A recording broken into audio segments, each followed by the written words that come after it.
If I asked you right now, are you rich? You'd probably say no. Almost nobody in America thinks they're rich. The guy making $90,000 thinks the rich guy is the one making $200,000. The household pulling in $250,000 thinks the rich is at $500,000. And the $500,000 household still doesn't feel rich because someone nearby just bought a bigger house. Here's what nobody tells you.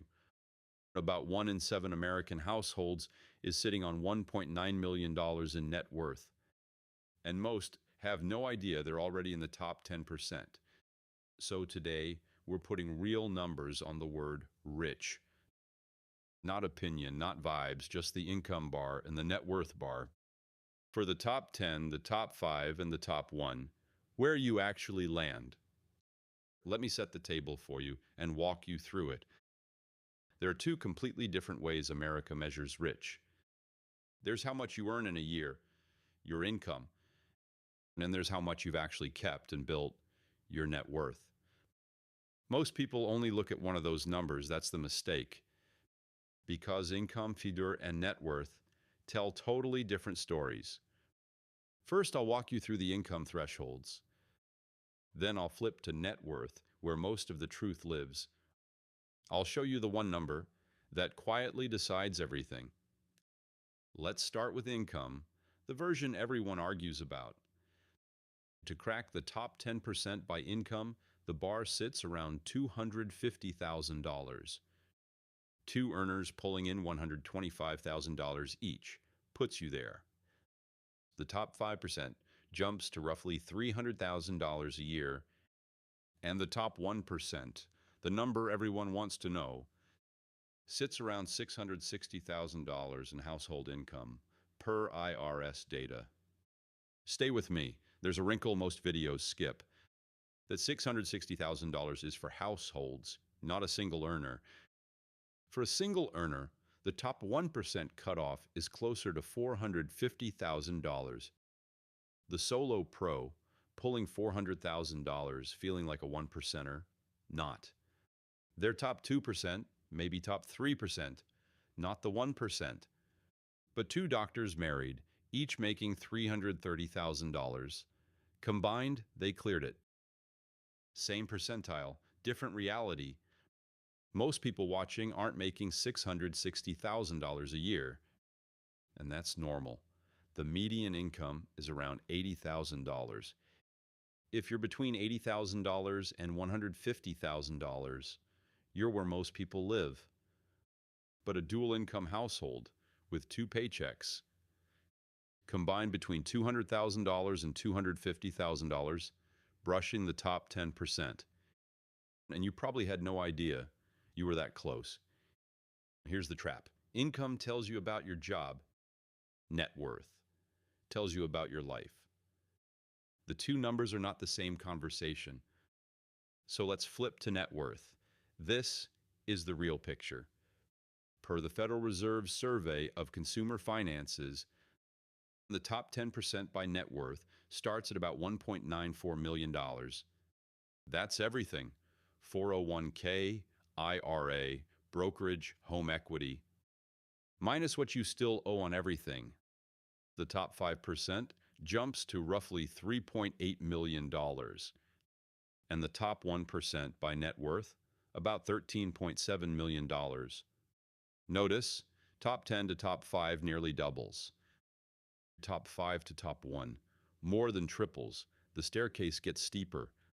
The richest tier is a different category entirely. People look at $1.94 million and think, no way I'm near that. And then they actually add up their numbers. The house they've been paying down for 18 years.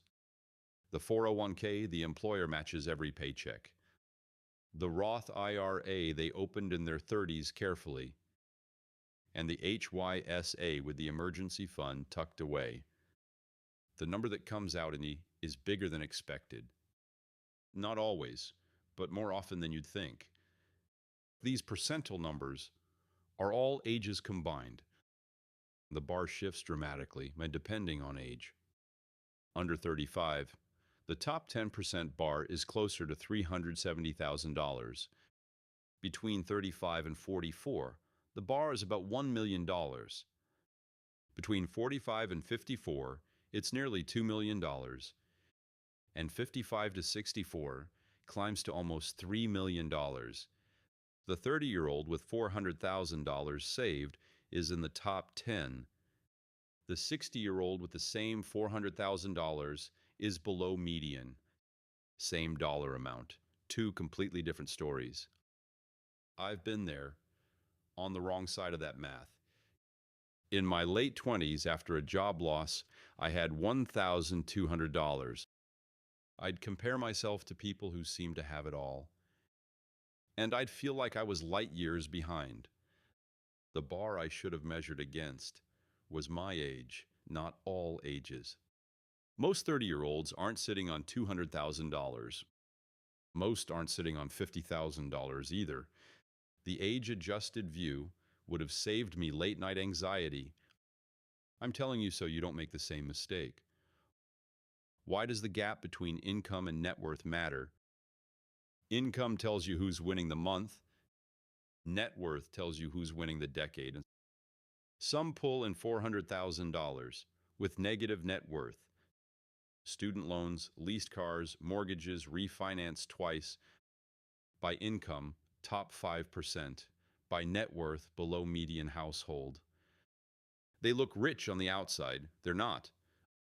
Others pull $90,000, live below their means for 25 years, quietly cross $1 million in retirement and home equity. By income, middle class. By net worth, top 15-ish percent. They don't look rich at all, but they are. The top 1% controls roughly 31% of all household wealth. That's around $55 trillion sitting in 1% of homes. That share has stayed above 30% for 5 years. It's the normal state of American wealth concentration. Inside the 1%, there's another universe most never see. The top 1% starts at $13.7 million, the 0.1% at $62 million. A 4.5 times jump, bigger than middle class to the 1%. When someone says rich, they mean two different groups. The word rich isn't one bar, it's a staircase. You're already standing on a step, and whether you realize it. Top 10% income, $250,000. Top 1% income, $660,000. Top 10% net worth, $1.94 million. Top 1% net worth, $13.7 million. Those are the four numbers worth memorizing. Well, the most useful number isn't any of those four. It's your number, the one I want you to find this week. Pull up your brokerage, 401k, and bank statements. Add your home equity, house value minus what you owe. Subtract any other debts. Write the final number down. Look up where your number lands for your age bracket. That one line tells you more than years of comparing. Do that this week, before the weekend. If this hit home, hit subscribe and turn on notifications. I drop new videos breaking down American money weekly. Thanks for watching. Take care of your money this week. I'll see you in the next video, my friend.